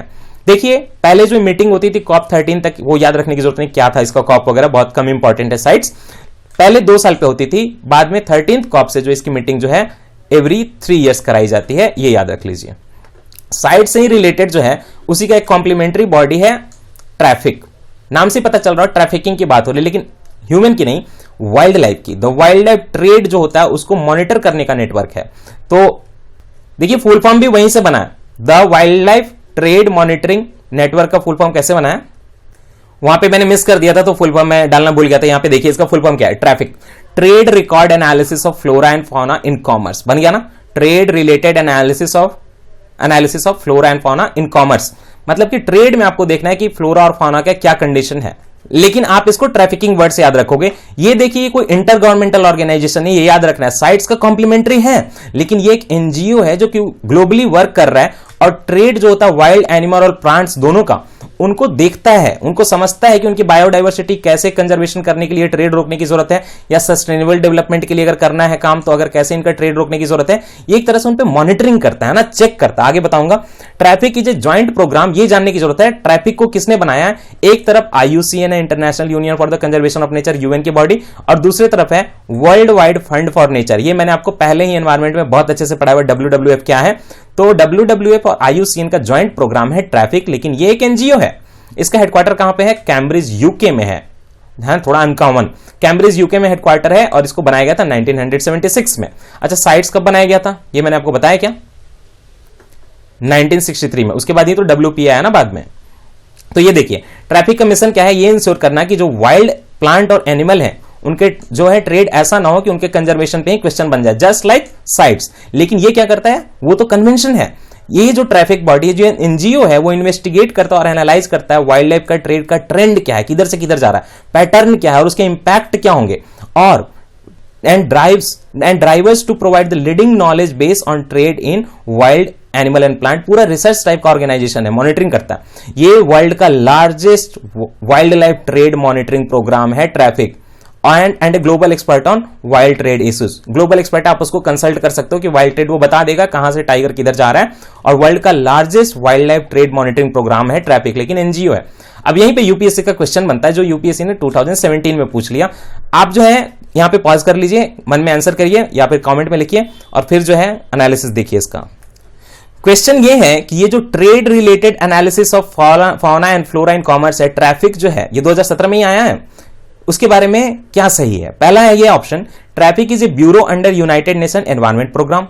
बताइए आप खुद ये सही है क्या, सोच के बताइए। यूएनईपी से मैंने ट्रैफिक को कहां रिलेट किया, ये एक एनजीओ है जिसका हेडक्वार्टर कहां पे है, यूके में है। इसको बनाया है किसने, आईयूसीएन और डब्ल्यूडब्ल्यूएफ ने। तो ये यूएनईपी से तो कोई रिलेशन है नहीं, तो traffic is a bureau under United Nation environment programme, बिल्कुल रॉन्ग। ठीक है, तो वन जहां भी आप उसको खत्म कर दो, ए ऑप्शन चला गया, ये भी चला गया। अब जो है बचे बी और डी, या तो 2 सही है नहीं तो दोनों गलत है ना। The mission of traffic is to ensure that trade in wild plants and animals is not a threat to conservation of nature. Just यहां पे मैंने आपको पढ़ाया ना, यहां पे क्या है था इसका, ensure that trade in wild plants and animals is not a threat to the conservation of nature. Just exactly statement उठा के दे दी गई है, तो 2 तो सही है, तो आंसर जो इसका है वो 2 हो जाएगा। ठीक है, देखिए ये क्वेश्चन जो आया था 2015 में, इसमें उन्होंने पूछा है कि with reference to the International Union for Conservation of Nature and Natural Resources IUCN. अच्छा, मैंने क्या ये लेक्चर में कहीं आपको गलती से बोल दिया हो कि आईयूसीएन जो यूएन का बॉडी है, तो वो मैंने मिस्टेक से बोला है, कट दैट। यूएनईपी जो है यूएन का बॉडी, आईयूसीएन नहीं है। आईयूसीएन तो एक एनजीओ टाइप का है। तो international Union for the conservation of natural and nature and Natural resources, एक तो ये बॉडी आईयूसीएन, और दूसरा convention on international trade in endangered species of wild fauna and flora, that is sites. उनके बारे में जो है क्या स्टेटमेंट सही है, 2015 का क्वेश्चन है, पॉज करके स्टेटमेंट देख लीजिए। IUCN is an organ of the United Nations and CITES is an international agreement between governments. पहला जो स्टेटमेंट है उसमें जो फर्स्ट पार्ट है, IUCN is an organ of United Nation, no. UNEP जो है वो ऑर्गन है यूनाइटेड नेशन का, आईयूसीएन नहीं है। आईयूसीएन एनजीओ है। आईयूसीएन को यूनाइटेड नेशन में ऑब्जर्वर की स्टेटस है, वो उसका ऑर्गन नहीं है। तो पहला स्टेटमेंट का फर्स्ट पार्ट रॉन्ग हो गया, तो इसको जो फर्स्ट स्टेटमेंट को रॉन्ग कर देते हैं। दूसरा पार्ट ऐसे सही है, CITES is an international agreement between government, ये तो सही है, लेकिन आईयूसीएन वाले के कारण फर्स्ट स्टेटमेंट रॉन्ग हो गया। Second, IUCN runs thousands of field projects around the world to better manage natural environment. ये फर्स्ट लेक्चर में एनवायरनमेंट के पीटी 365 में पढ़ाया हुआ है, तो ये स्टेटमेंट सही है। CITES is legally binding on the states, just अभी रीड किया है, साइट्स इज लीगली बाइंडिंग, लेकिन डोमेस्टिक लॉ फिर भी बनाने पड़ते हैं। तो CITES is legally binding on the states that have joined it, but this convention does not take place the national law, obviously it doesn't, तभी तो हमें WPA 1972 की जरूरत पड़ी। तो 2 और 3 दोनों सही है, आंसर हो जाएगा इसका बी। कोई प्रॉब्लम? तो सैलिएंट फीचर वाला जो है वो कंटिन्यू करते हैं। और क्या है WPA के, देखिए फर्स्ट टाइम आपके कंट्री में कॉम्प्रिहेंसिव लिस्ट बनाई गई इंडेंजर्ड वाइल्ड लाइफ की। आपके कंट्री में इंडेंजर्ड जो स्पीसीज हैं उनके लिए कॉम्प्रिहेंसिव लिस्ट जो बनी 1 to लेके 6 आपके कंट्री में पहली बार बनी है ना। हालांकि 1 to 6 में सारे इंडेंजर्ड नहीं है, सो डोंट बी कंफ्यूज, लेकिन उसी लिस्ट में एक पार्ट जो है इंडेंजर्ड स्पीसीज के लिए, तो ऐसी लिस्टिंग पहली बार की गई। जो इंडेंजर्ड स्पीसीज हैं उनकी हंटिंग है वो प्रोहिबिट कर दी गई कि अब हंटिंग नहीं कर सकते, है ना। और उनका जो ट्रेड है, साथ ही साथ उनका जो बिजनेस करना था कि उनको इधर से उधर बेचना था, वो भी जो है मना कर दिया गया। तो ये सैलिएंट फीचर है। और एक और बात है कि एक्ट में कुछ ऐसे भी प्रोविजन है कि कुछ पार्टिकुलर वाइल्ड लाइफ स्पीसीज का अगर सेल करना है या एक जगह से दूसरी जगह ट्रांसफर करना है या उनको पोजीशन करना अगर आपको रखना है तो उसके लिए लाइसेंस की जरूरत पड़ती है। वो पार्टिकुलरली कुछ लोगों को मिलता है किसी कारण से, तो ये भी जो है एक्ट में प्रोविजन में मेंशन्ड है। नेक्स्ट स्लाइड में यह है, और भी सैलिएंट फीचर सुन लीजिए, इतने से मन नहीं भरा हो। तो इसी एक्ट के थ्रू वाइल्ड लाइफ सेंचुरी और नेशनल पार्क बनाने की बात की गई थी। इसके अलावा कम्युनिटी रिजर्व, कंजर्वेशन रिजर्व और जो आपका टाइगर रिजर्व है वो भी इसी एक्ट से आया। तो टोटल 5 प्रोटेक्टेड एरियाज हैं, लेकिन initially wild life sanctuary, national park और जो है प्रोजेक्ट टाइगर वगैरह था। एनीवे, और नेक्स्ट ये है कि wild life act provides for state wild life advisory board. State में कौन सी बॉडी बनेगी? State wild life advisory board. और क्या ये बोलता है, इसी एक्ट के कारण, इसी में ऐसे प्रोविजन थे जिनके कारण जो है सेंट्रल जू अथॉरिटी बनाने का रास्ता खुल गया, है ना। इंडिया में देखिए बोटानिकल अथॉरिटी तो पहले से थी अंग्रेजों के टाइम से, लेकिन सेंट्रल जू अथॉरिटी नहीं थी। तो सेंट्रल जू अथॉरिटी जो बनी है इसी एक्ट के प्रोविजन के थ्रू बनी है। तो ये जो आपके कंट्री में सारे जो जूज होते हैं जहां पे एनिमल को रखा जाता है XC2, उन जू की जो है देखभाल करने की, ओवरसाइट करने की जिम्मेदारी जो होती है सेंट्रल जू अथॉरिटी की होती है। ये जो है ministry of environment, forest and climate change के अंदर आता है। इसकी स्टैब्लिशमेंट की गई थी 1992 में, काफी लेट से, है ना, लेकिन ये बना था वाइल्ड लाइफ प्रोटेक्शन एक्ट के प्रोविजन के कारण। इस एक्ट में 6 शेड्यूल दिए गए एनिमल और प्लांट्स के, सबकी वेरिंग डिग्री ऑफ प्रोटेक्शन है। जस्ट लाइक साइट्स में जैसे varying degree of protection appendix 1, 2 और 3 में, उसी तरह हमारे जो है WPA में भी 6 शेड्यूल में वेरिंग डिग्री ऑफ प्रोटेक्शन है, फ्लोरा एंड फौना दोनों है। अगर शेड्यूल 1 और शेड्यूल 2 की बात करें तो इनको अब्सोल्यूट प्रोटेक्शन है, और अगर आप उनको मारते हो या कुछ ट्रेड करते हो, कुछ भी करते हो, तो आपको बहुत ज्यादा पनिशमेंट मिलेगी, है ना, और पेनाल्टी मिलेगी मतलब। और जो इसमें ऐसे भी हैं, पार्टिकुलरली मैं आपको बाद में बताऊंगा, इसी में जो शेड्यूल 5 है उसमें ऐसे एनिमल को बताया गया जिनको कि आप हंट कर सकते हो, उनको वर्मिन बोलते हैं। जो national board for wild life बना था, मैंने आपको पहले भी बताया था, जिसके चेयरमैन होते प्राइम मिनिस्टर, इसके लिए बहुत डिटेल में पढ़ा है, जो टाइगर रिजर्व वाला पिछला जो हमारा लेक्चर था उसमें, तो इसमें फिर से नहीं जाऊंगा। National board for wild life जो था, जो कि एक स्टैट्यूटरी बॉडी है, उसके पीछे जो एक्ट है वो WPA एक्ट ही है ना। फिर जो है नेशनल टाइगर कंजर्वेशन अथॉरिटी भी इसी से बनी थी, और wild life crime control bureau भी 2006 के अमेंडमेंट से इसी से बनी थी। ये भी आपको मैंने अच्छे से बताया हुआ प्रोजेक्ट टाइगर में, 1 घंटे का लेक्चर, वो आप कर लेना। और सुनिए, जो वाइल्ड लाइफ वार्डन्स हैं और जो एडमिनिस्ट्रेटर, जो उसके स्टाफ होते हैं, वही जो है आपको, ऐसे मैं पहले एक स्टेटमेंट दे दे रहा हूं, पूरी की पूरी वाइल्ड लाइफ प्रोटेक्शन एक्ट 1972 जो है, वाइल्ड लाइफ वार्डन इसके अराउंड रिवॉल्व करती है। सारे पावर कहीं ना कहीं इसी को डेलीगेट किए गए, आपको धीरे धीरे अंडरस्टैंडिंग बनेगी। तो वाइल्ड लाइफ वार्डन और जो उसके स्टाफ होते हैं वही इस एक्ट को एडमिनिस्टर करते हैं जंगल में। इंडियन फॉरेस्ट सर्विसेज क्लियर कर लीजिएगा, कट ऑफ हाई जाती है तो उसके हिसाब से तैयारी करा रहा हूं, और बन जाइएगा वाइल्ड लाइफ वार्डन, और सारे एनिमल को जो है WPA 1972 का यूज करके प्लीज प्रोटेक्ट कर लीजिएगा। अमेंडमेंट मैंने आपको इसमें 6 बताए थे। जो 1982 का अमेंडमेंट किया गया तो उसमें यह बोला गया कि जो साइंटिफिक मैनेजमेंट है एनिमल पॉपुलेशन का, कुछ साइंटिफिक मैनेजमेंट भी होता है ना, थोड़ा मतलब ब्रीडिंग कराना ऐसे कि उनकी जो पॉपुलेशन कंजर्व हो जाए, या कुछ उनमें डिजीज हो गया, तो वो सब जो साइंटिफिक मैनेजमेंट होता है उसके लिए कैप्चर करना और ट्रांसपोर्ट करने की इजाजत जो है 1982 में दी गई है। अच्छा प्रोविजन है ना, साइंटिफिक मैनेजमेंट तो होना चाहिए। ये अमेंडमेंट 1982 से आया था। Harming endangered species listed in schedule 1 of the act is prohibited through out India. In fact schedule 2 में भी आप जो एनिमल को हार्मिंग मतलब हार्म नहीं कर सकते। हंटिंग करना अलाउ है, जो शेड्यूल 5 में जो एनिमल मेंशन्ड है उनको तो अलाउड है, लेकिन अगर हंटिंग करें, आप बात करें कि जिनको स्पेशल प्रोटेक्शन दिया हुआ है, शेड्यूल 2 हो गया, शेड्यूल 1 हो गया, है ना, बिग गेम जो शेड्यूल 3 को बोलते हैं बिग गेम, और स्मॉल गेम शेड्यूल 4 को, इनको जो है लाइसेंसिंग के थ्रू किया जाता है। मैं आपको आगे जब अवनी टाइगर की किलिंग बताऊंगा तो बताऊंगा। देखिए शेड्यूल 1 में अब्सोल्यूट प्रोटेक्शन है, शेड्यूल 2, 3 और 4 में लाइसेंस देके अगर एनिमल माना जाता है कि ह्यूमन के लिए थ्रेट हो गया या एनिमल लाइफ के लिए थ्रेट हो गया तो किलिंग करवाई जा सकती है। ऐसा नहीं कि एकदम नहीं मरवा सकते, तो उसके लिए लाइसेंसिंग की जरूरत पड़ती है। ये भी इस एक्ट में मेंशन्ड है। और जो वर्मिन है जो कि शेड्यूल 5 में है, उनको आप चाहे तो अभी जो है पत्थर उठा के मार दो, आपको कोई नहीं रोकेगा। जब ये एक्ट बनाया गया था तो इसको जो है होल इंडिया में एक्सटेंड किया गया था, लेकिन जम्मू कश्मीर का अपना एक अलग से वाइल्ड लाइफ एक्ट था, तो उसके हिसाब से जम्मू कश्मीर में इसकी एक्सटेंशन नहीं की गई थी। इसलिए मैंने इसको पास्ट में कन्वर्ट कर दिया। शंकर या कहीं भी आपको प्रेजेंट टेंस में मिलेगा, क्योंकि अब जम्मू कश्मीर भी यूनियन गवर्नमेंट के सारे लॉ को फॉलो करा, यूनियन टेरिटरी है, तो वहां भी आपका वाइल्ड लाइफ प्रोटेक्शन एक्ट ही लगेगा।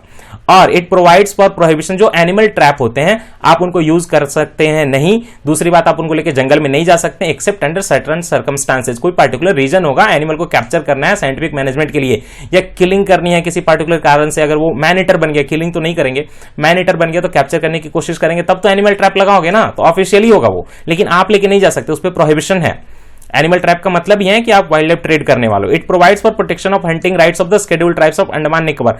अंडमान निकोबार आइलैंड के लोग इतने पीछे हैं, आदिमानव तो मतलब आदिमानव तो नहीं बोलूंगा, मतलब जो भी हैं वो ट्राइब इतनी पीछे हैं, तो उनका जो कल्चर बिल्कुल अलग तरह का है, तो उन पे कोई रोक नहीं है। वो जो ऑलरेडी अपना कर रहे थे हंटिंग किलिंग, उस पे ये एक्ट अप्लाई नहीं होता है, तो उनके जो राइट्स हैं हंटिंग राइट्स, उस पे ये जो एक्ट है कुछ नहीं कर पाएगा, है ना।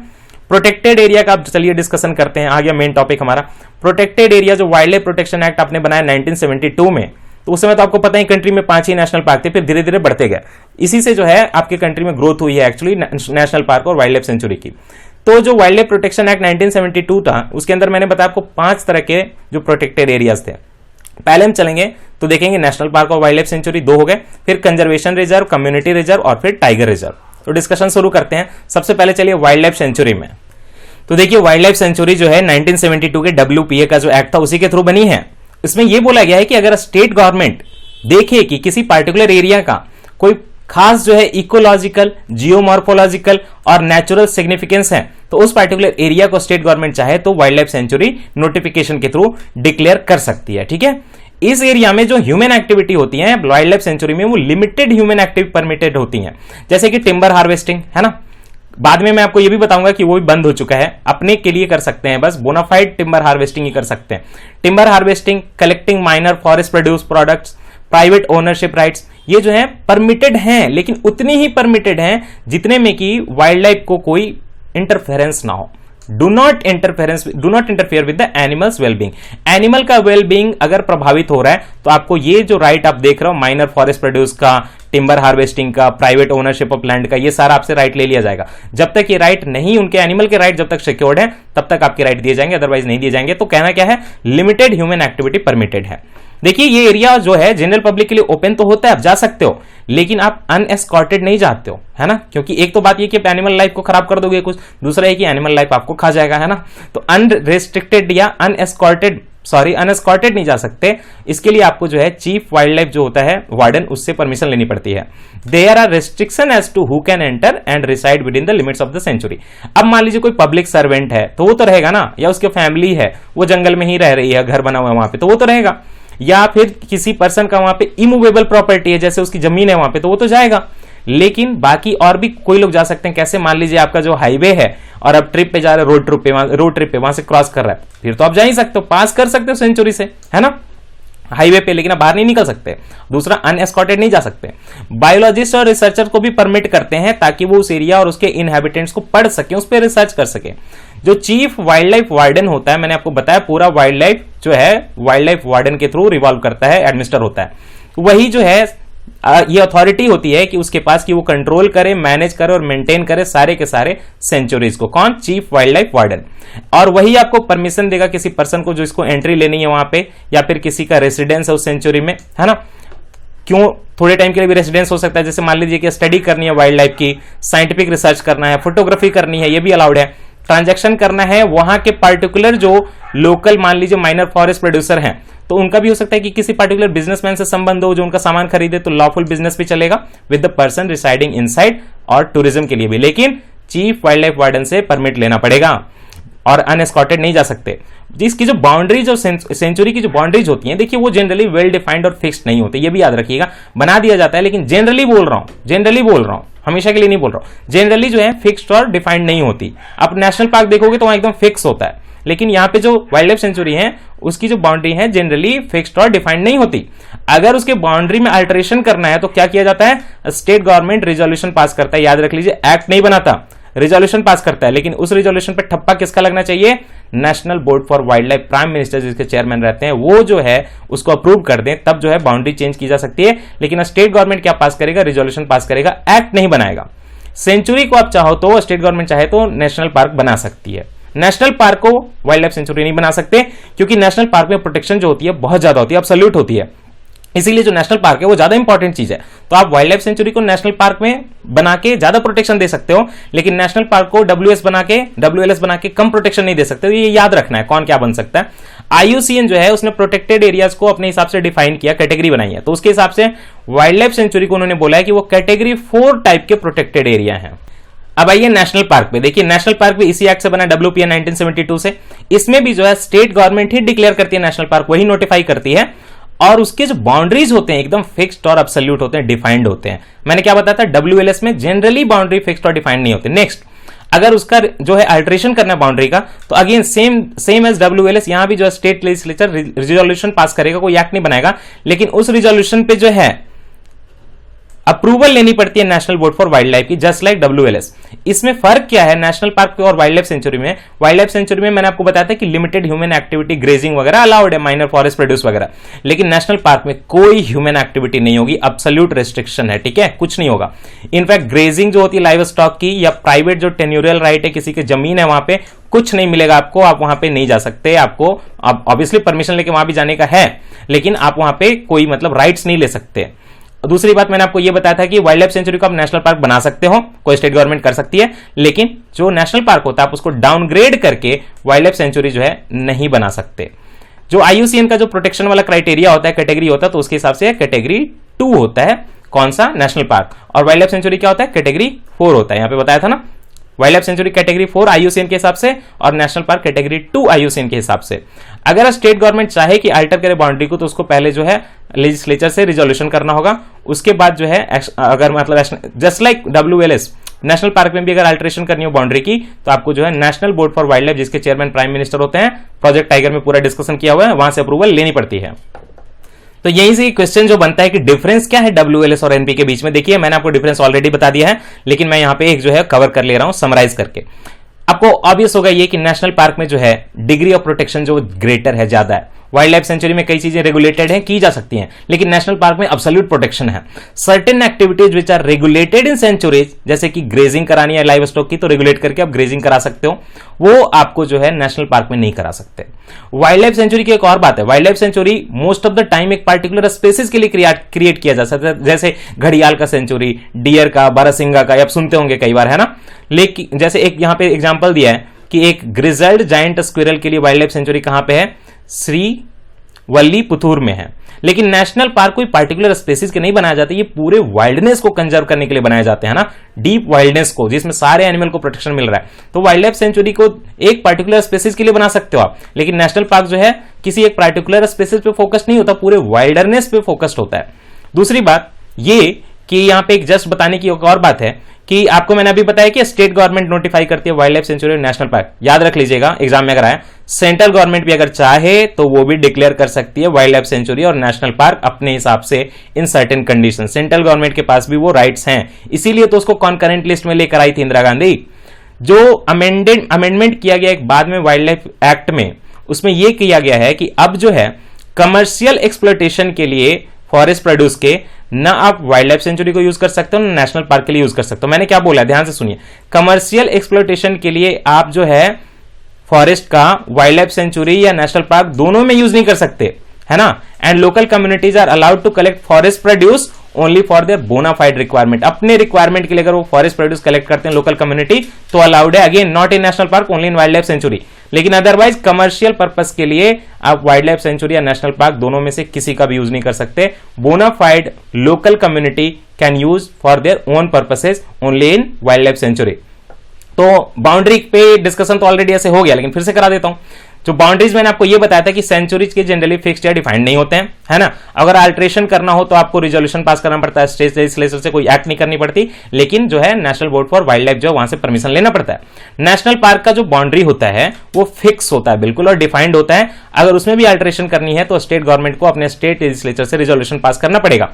और एक बात कि कहीं कहीं क्या हो कि टेरिटोरियल वाटर भी इंक्लूडेड होता है आपके वाइल्ड लाइफ सेंचुरी में। अगर ऐसा कंडीशन बन जाए कि टेरिटोरियल वाटर इंक्लूडेड है, तो उसका अगर आपको लिमिट बनाना है तो आपको कंसल्ट करना पड़ेगा चीफ नेवल हाइड्रोग्राफर से, जो कि सेंट्रल गवर्नमेंट में होते हैं। तब आपको इजाजत मिलेगी ऐसे वाइल्ड लाइफ सेंचुरी बनाने की जिसमें टेरिटोरियल वाटर भी इंक्लूडेड है। चीफ नेवल हाइड्रोग्राफर से स्टेट गवर्नमेंट को कंसल्ट करना पड़ता है, तभी नोटिफाई कर सकती है। दूसरी बात कि नेशनल पार्क हो या वाइल्ड लाइफ सेंचुरी हो, है ना, उसको कहीं भी अगर बाउंड्री में अल्टरेशन करना है तो आपको national board for wild life से इजाजत लेनी पड़ेगी। ये मैंने 4 बार रिपीट कर दिया। और एक बात कि ये जो टेरिटोरियल वाटर इंक्लूड करने का प्रोविजन पहले नहीं था, ये भी आया था 1991 वाले अमेंडमेंट से कि टेरिटोरियल वाटर को इंक्लूड कर सकते हो। क्यों? क्योंकि अगर ऐसा आप सेंचुरी डिक्लेयर करोगे तो आपके जो ऑफ शोर मरीन फ्लोरा एंड फौना है वो भी तो प्रोटेक्ट होंगे ना, इसलिए किया गया था।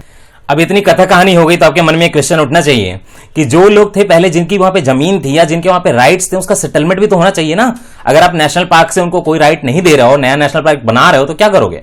तो देखिए स्टेट गवर्नमेंट जो है एक अल्टरनेटिव अरेंजमेंट करेगा, ये लिखा हुआ है एक्ट में, ताकि जो लोगों की पहले जो फ्यूल समझ गए ना, जो लकड़ी काट के जो जलावन की लकड़ी होती थी, जो ग्रेजिंग कराते थे, फॉर्डर होता था, या other minor forest produce collect करते थे, तो उसके लिए स्टेट गवर्नमेंट को अल्टरनेटिव अरेंजमेंट करनी पड़ती है। स्टेट गवर्नमेंट क्या करता है, एक ऑफिसर को अपॉइंट करता है, उसको कलेक्टर बोलता है इस पर्टिकुलर काम के लिए। वो इंक्वायरी करता है कि लोगों की राइट वहां पे है कि नहीं है ना। अगर आप मैं चले जाएं, बोले कि जंगल में हमें जो है राइट चाहिए, तो नहीं चलेगा ना।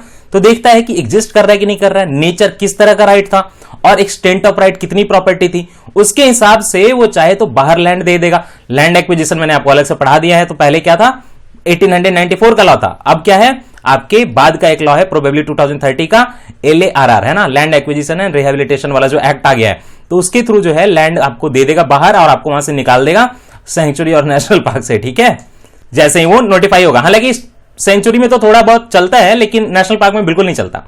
और एक बात कि अगर एक बार आपको सेटलमेंट दे दी गई है ना, आपके राइट्स बता दिए गए, आपको हटा दिया गया या आपको राइट दे दिए गए, उसके बाद जब एक बार यहां पे नोटिफिकेशन आ गया प्रोटेक्टेड एरिया का, उसके बाद आप जाके वहां पे हाथ उठा के नहीं चल सकते, ये मतलब हाथ फैला के कि हमें जो है नया राइट दे दीजिए, नहीं चलेगा। No right shall be acquired thereon ना, बाद में आपको कुछ नहीं मिलेगा, आपको ना सक्सेशन से मिलेगा। अच्छा हाँ, दूसरी बात, सक्सेशन से मिल सकता है, एक्सेप्ट बाय सक्सेशन। मान लीजिए कि मेरे पिताजी का वहां पे लैंड था तो फिर तो मुझे मिलेगा, सक्सेशन से मिलेगा। टेस्टामेंट्री जो होता है, टेस्टामेंट में जो डालते हैं कि आपको बच्चों को मिलना चाहिए, वो सब में मिलेगा, है ना, ये सब चीजों में मिल सकता है, लेकिन अदरवाइज नहीं मिलेगा। अब यहीं पे बात आती है, नेशनल पार्क पढ़ा दिया, वाइल्ड लाइफ सेंचुरी पढ़ा दिया, तो ये कंजर्वेशन रिजर्व और कम्युनिटी रिजर्व क्या होते हैं? देखिए ये बाद में बनाए गए हैं, 2003 में जो अमेंडमेंट किया गया था वाइल्ड लाइफ प्रोटेक्शन एक्ट में, उसके थ्रू कंजर्वेशन रिजर्व बनाए गए और कम्युनिटी रिजर्व बनाए गए, है ना। यहां पे थोड़ा सा कम्युनिटी के साथ बैलेंस किया जाता है। देखिए कंजर्वेशन रिजर्व में भी बैलेंस किया जाता है, लेकिन आपको एक डिफरेंस दे देता हूं, कम्युनिटी रिजर्व में भी बैलेंस किया जाता है, दोनों में बैलेंस करके चलते हैं, लोगों का राइट और जो वाइल्ड लाइफ की राइट है। लेकिन कंजर्वेशन रिजर्व जो होता है वो गवर्नमेंट की लैंड पे होता है, कम्युनिटी रिजर्व जो होता है प्राइवेट लैंड पे होता है या कम्युनिटी के लैंड पे होता है। तो इसमें क्या होता है कि हम क्या रिकॉग्नाइज करते हैं, एक लीगल बैंकिंग देते हैं कम्युनिटी इनिशिएटेड एफर्ट्स को। कई बार कम्युनिटी ही कई चीज, जैसे बिहार में आपको मैं बोगाबिल पढ़ाऊंगा आगे, तो कम्युनिटी ही कंजर्व कर रही है वाइल्ड लाइफ को, तो उसको एक लीगल बैकिंग देते हैं। लीगल बैकिंग मतलब क्या? लीगल बैकिंग मतलब वाइल्ड लाइफ प्रोटेक्शन एक्ट 1972 के थ्रू उसको कंजर्वेशन रिजर्व या कम्युनिटी रिजर्व बना देते हैं। तो एक तरह का फ्लेक्सिबल सिस्टम है जहां पे वाइल्ड लाइफ कंजर्वेशन भी करते हैं और लोगों की कम्युनिटी के नीड को भी कॉम्प्रोमाइज नहीं करते। नेशनल पार्क और वाइल्ड लाइफ सेंचुरी में तो लोगों की नीड को जम के कॉम्प्रोमाइज करते हैं। तो आ गया पहला उसमें कंजर्वेशन रिजर्व। ये क्या होता है? देखिए ये एक एरिया होता है जो कि स्टेट गवर्नमेंट है उसको ओन करती है, और ये कहां बनाया जाता है? जो आपका नेशनल पार्क है, वाइल्ड लाइफ सेंचुरी है, उसके थोड़ा आसपास का एरिया भी तो कंजर्वेशन होना चाहिए वहां पे, अदरवाइज जो एनिमल बाहर घूमने आएंगे तो कैसे रहेंगे? तो इसीलिए जनरली ये एडजेसेंट एरिया होता है नेशनल पार्क और वाइल्ड लाइफ सेंचुरी का, कौन सा? कंजर्वेशन रिजर्व, है ना, ताकि लैंडस्केप, सीस्केप और जो हैबिटेट है फॉना एंड फ्लोरा का जो नीश है वो प्रोटेक्टेड रहे। इसके मैनेजमेंट के लिए स्टेट गवर्नमेंट जो है कमेटी बनाती है, उसको बोलते हैं कंजर्वेशन रिजर्व मैनेजमेंट कमेटी, ठीक है। स्टेट गवर्नमेंट जो है इसके लिए जब भी बनाना होगा कोई भी कंजर्वेशन रिजर्व, तो लोकल जो कम्युनिटी है उसको जो कंसल्ट करेगी, है ना, कंसल्ट करके बोलेगी चलो ठीक है मिलजुल के काम चलाया जा सकता है, तो wild life sanctuary national park बनाने की जरूरत नहीं है, कंजर्वेशन रिजर्व बना देते हैं। क्योंकि वाइल्ड लाइफ सेंचुरी और नेशनल पार्क पे बहुत ज्यादा प्रोटेस्ट हुआ था, लोग जो थे अपने राइट्स के लिए आ गए थे, केस कर रहे थे, इसीलिए जो है 2003 में अमेंडमेंट करके कंजर्वेशन रिजर्व और कम्युनिटी रिजर्व का कॉन्सेप्ट लाया गया ताकि बैलेंस लेके चले। तो आपको लोकल जो है पॉपुलेशन जो कम्युनिटी उससे पहले कंसल्ट करना पड़ेगा, और अगर सब कुछ ठीक रहा तो स्टेट गवर्नमेंट क्या करेगी? कंजर्वेशन रिजर्व जो है डिक्लेयर कर देगी। यहाँ पे एक एग्जांपल दिया हुआ है, जैसे एक तिरुपदा मराथूर जो कंजर्वेशन रिजर्व है तिरुवनेलवी तमिलनाडु में, वो इंडिया का फर्स्ट कंजर्वेशन रिजर्व है, पहला, इसीलिए आपको याद रखना है तिरुनेलवेली डिस्ट्रिक्ट जो है वहां पे कौन सा कंजर्वेशन रिजर्व है? तिरुपदाई मराथूर, ये जो है इंडिया का फर्स्ट कंजर्वेशन रिजर्व है। यहां पे जो विलेज कम्युनिटी है वो बर्ड को प्रोटेक्ट करती हैं, उनके लिए घोंसले बनाती हैं, नेस्टिंग करती हैं अपने विलेज में, और इसीलिए जो है गवर्नमेंट ने इसको कंजर्वेशन रिजर्व लोकल कम्युनिटी को कंसल्ट करके बोला कि आज से हम इसको लीगल बैकिंग दे रहे हैं WPA 1972 के थ्रू, और आपका ये कंजर्वेशन रिजर्व है गवर्नमेंट की लैंड पे। अब कम्युनिटी रिजर्व की बात करते हैं तो यहाँ पे प्राइवेट लैंड होता है, स्टेट गवर्नमेंट जो है नोटिफाई कर सकती है कम्युनिटी रिजर्व कैसे एरिया को? Any community land. Community land मतलब कई लोगों का मिला जुला लैंड है, गांव का लैंड है, या प्राइवेट लैंड, है ना, कोई आप भी डोनेट करना चाहो, बोलो कि मेरे लैंड पे बहुत अच्छा कंजर्वेशन हो सकता है, तो स्टेट गवर्नमेंट आपके लैंड को कम्युनिटी रिजर्व घोषित कर सकती है। तो क्या आपके राइट चले जाएंगे? नहीं, राइट नहीं चलेंगे, आपके जो राइट्स है वो मेंटेन रहेंगे, छीन नहीं लिया जाएगा आपसे, लेकिन स्टेट गवर्नमेंट उसको लीगल बैकिंग दे देगी, है ना। तो इसके लिए एक वॉलंटरी उनका जो है मन होना चाहिए, हाँ, वही बोल रहे हैं, provided that the members of the community और इंडिविजुअल कंसर्न, मतलब आप आर अग्रीएबल, है ना, आप वॉलंटरी बोलो कि हाँ हम इसमें जो है कम्युनिटी रिजर्व बनवाना चाहते हैं, हम ऑफर कर रहे हैं अपनी जमीन को, ताकि आप फौना एंड फ्लोरा की अच्छी प्रोटेक्शन यहाँ पे करो लीगल बैकिंग के साथ, और हमारा जो ट्रेडिशन है, कल्चर और जो प्रैक्टिसेस है वो भी कंजर्व्ड रहे। देखिए इसका ये भी पर्पस है, एम क्या है कि लोगों का सोशियो इकोनॉमिक कंडीशन इंप्रूव होगा, है ना, कंजर्वेशन भी होगी वाइल्ड लाइफ की। इसके लिए जो है मैनेजमेंट के लिए मैंने आपको यहां क्या बताया था, कंजर्वेशन रिजर्व के मैनेजमेंट के लिए कंजर्वेशन रिजर्व मैनेजमेंट कमेटी बनाई जाती है। तो कम्युनिटी रिजर्व के लिए क्या बनाया जाएगा? कम्युनिटी रिजर्व मैनेजमेंट कमेटी बनाई जाएगी, स्टेट गवर्नमेंट बनाएगा। लैंड यूज के पैटर्न में कोई चेंज नहीं आता, घास खाना है घास खाओ, चराना है जो करो, जंगल काटना है काटो, वो सब चेंज नहीं होगा, बस लीगल बैकिंग दी जा रही है। कम्युनिटी रिजर्व में ये सब जो आपके राइट्स नहीं जाते लैंड यूज पैटर्न के, accept in accordance with resolution passed by the management committee. लेकिन अगर मैनेजमेंट कमेटी बोल दे कि यहाँ पे ग्रेजिंग नहीं करानी है, फार्मिंग नहीं करानी है, तो फिर वो जो है आपका लैंड यूज पैटर्न भी चेंज हो सकता है, और उसको जो है स्टेट गवर्नमेंट उसके बाद अप्रूवल दे दे। तो दो लेवल पे काम करना पड़ेगा। ये जो है कम्युनिटी रिजर्व मैनेजमेंट कमेटी बोले कि नहीं लैंड यूज पैटर्न जो है थोड़ा चेंज करना पड़ेगा कंजर्वेशन के लिए, उसके बाद स्टेट गवर्नमेंट भी अप्रूवल दे तो फिर जो है चेंज हो सकता है। एग्जाम्पल बहुत अच्छा आया न्यूज में, गोगा बिल जो है बिहार का है, फर्स्ट कम्युनिटी रिजर्व है। गोगा बिल जो है महानंदा रिवर बहती है बिहार से होकर, और एक बहती है कनखर, ये दोनों के आसपास के एरिया में बनाया गया है, इन द साउथ ईस्ट में, गंगा के आसपास है ना। इसमें क्या है, खासियत क्या है कि मोर देन 90 बर्ड स्पीसीज जो है यहाँ पे रिकॉर्ड किए गए इस साइड से। ये कम्युनिटी रिजर्व है गोगा बिल, है ना, लोगों की लैंड पे है। उसमें जो 90 बर्ड स्पीसीज रिकॉर्ड किए गए उसमें 30 तो माइग्रेटरी बर्ड्स हैं, और उसमें कई थ्रेटेंड स्पीसीज हैं। स्टॉर्क, ये क्या है, एडजुटेंट स्टॉर्क है ना, वो वल्नरेबल है IUCN के से। ब्लैक नेकेड स्टॉर्क बहुत इंपॉर्टेंट होता है, ये है। व्हाइट इब्लिस, व्हाइट आइड रॉक, ये पर्चर्ड आर नियर थ्रेटेंड। याद रखने की कोई जरूरत नहीं है। अब यूपीएससी का क्वेश्चन आ गया यहाँ पे, ये 2010 में पूछा गया था, आप पॉज कर सकते हैं। Boundaries of a national park are defined by legislation. अगर आपको यहाँ पे कंफ्यूजन होगी, मैंने आपको बोला था कि बाउंड्री में अल्टरेशन के लिए लेजिस्लेशन की जरूरत नहीं होती, तो वो नहीं होना चाहिए। जब यहाँ आपको नेशनल पार्क अलग से दे दिया गया, इसका मतलब यह है कि नेशनल पार्क की बाउंड्री फिक्स होती है, ये बात कह रहे हैं, डिफाइंड होती है। तो डिफाइंड पे आपको फोकस करना है, कभी कभी वीक क्वेश्चन मिलेगा आपको। तो boundary of a national park is defined by legislation. Yes, 1972 WPA act के through boundary of the national park is defined and fixed. ये स्टेटमेंट बिल्कुल सही है कॉन्टेक्स्ट में। A biosphere reserve is declared to conserve a few species of flora and fauna. No, this is about wildlife sanctuary. Biosphere reserve तो बहुत बड़ा होता है, उसमें तो कई बार कई नेशनल पार्क भी आ जाते हैं। सत्यमंगलम को देख लो ना आप, कई नेशनल पार्क और वाइल्ड लाइफ सेंचुरी भी आ जाते हैं। तो एक फ्यू स्पीसीज के लिए नहीं होता, तो यह स्टेटमेंट 2 रॉन्ग है।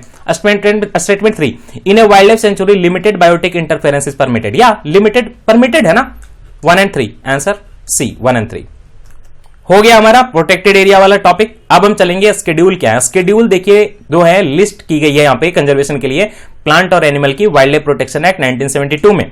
वाइल्ड लाइफ प्रोटेक्शन एक्ट जो 1972 का है उसमें 6 स्केड्यूल है, 6, और उसमें वेरिंग डिग्री ऑफ प्रोटेक्शन दिया हुआ है। देखिए स्केड्यूल 1 से 4 के एनिमल्स जो है उनमें पोचिंग करना, स्मगलिंग करना या इलीगल ट्रेड करना सारा प्रोहिबिटेड है। एक तो मैंने आपको ओवरव्यू दे दिया, अब मैं आपको एक एक स्केड्यूल का अलग अलग डिस्कशन कराऊंगा। ये रहा स्केड्यूल 1। देखिए स्केड्यूल 1 में जितने एनिमल्स हैं वो सारे इंडेंजर्ड स्पीसीज है, पहले तो ये याद रख लीजिए। दूसरा ये याद रख लीजिए कि हार्शेस्ट पेनाल्टी और इंप्रिजनमेंट भी हो सकता है अगर आप शेड्यूल 1 के एनिमल की ट्रैफिकिंग करो, ट्रेडिंग करो या उनको हार्म करो। तो हार्शेस्ट पेनाल्टी विद इंप्रिजनमेंट किस में है? शेड्यूल 1 में है। इंडेंजर्ड स्पीसीज है ना। इनकी हंटिंग करना थ्रू आउट इंडिया बैंड है except under threat to human life. अगर थ्रेट हो तो आप टाइग्रेस जो अवनी है उसको भी मार सकते हो। ऐसे भी है, अगर आपको थ्रेट हो तो आप मुझे भी मार सकते हो। मैं आप अगर अटैक करने हो तो आप प्रोटेक्शन के लिए मुझे भी मार सकते हो। तो वो तो अंडरस्टैंडेबल है कि थ्रेट टू ह्यूमन लाइफ हो जाए तो वहां पे ठीक है कलिंग की जा सकती है कभी एक एक पर्टिकुलर एक एनिमल की। अब्सोल्यूट प्रोटेक्शन दिया गया, ठीक है ना। अब्सोल्यूट प्रोटेक्शन इनको दिया गया, ना इनका ट्रेड होता है ना इनको हंटिंग कर सकते हैं। ट्रेड जो है प्रोहिबिटेड है। तो ओवरऑल अगर मैं समराइज करूं तो क्या बोलूंगा? हंटिंग नॉट अलाउड, ठीक है। पेनाल्टी हार्शेस्ट, ट्रेड प्रोहिबिटेड, ये हुआ ओवरऑल। अगर एग्जांपल है तो आप नीचे बाद में देख लीजिएगा, ऐसे टाइगर हो गया, ब्लैक बक हो गया, हिमालयन ब्रो बियर हो गया, है ना, ब्रो एंटलर डियर हो गया, ब्लू वेल, कॉमन डॉल्फिन, चीता भी, क्लाउडेड लेपर्ड भी है, हॉर्नबिल्स भी है इसमें, इंडियन गजेल भी है, लायन टेंड मकाक तो बहुत फेमस है, राइनोसेरस ये भी आता है शेड्यूल 1 में। इसके अलावा ग्रेट इंडियन बस्टर्ड जो राजस्थान का जो है स्टेट एनिमल है, बर्ड है, तो वो भी इसमें प्रोहिबिटेड है, शेड्यूल 1 में डाला हुआ है। नारकोंडम हॉर्नबिल भी एक नॉर्मल हॉर्नबिल है और एक नारकोंडम है जो कि आपके अंडमान निकोबार वाले एरिया में होता है। निकोबार मेगापीड भी है, ब्लैक बक भी इसमें इंक्लूडेड है, इसीलिए सलमान खान पे इतनी प्रॉब्लम हो गई थी।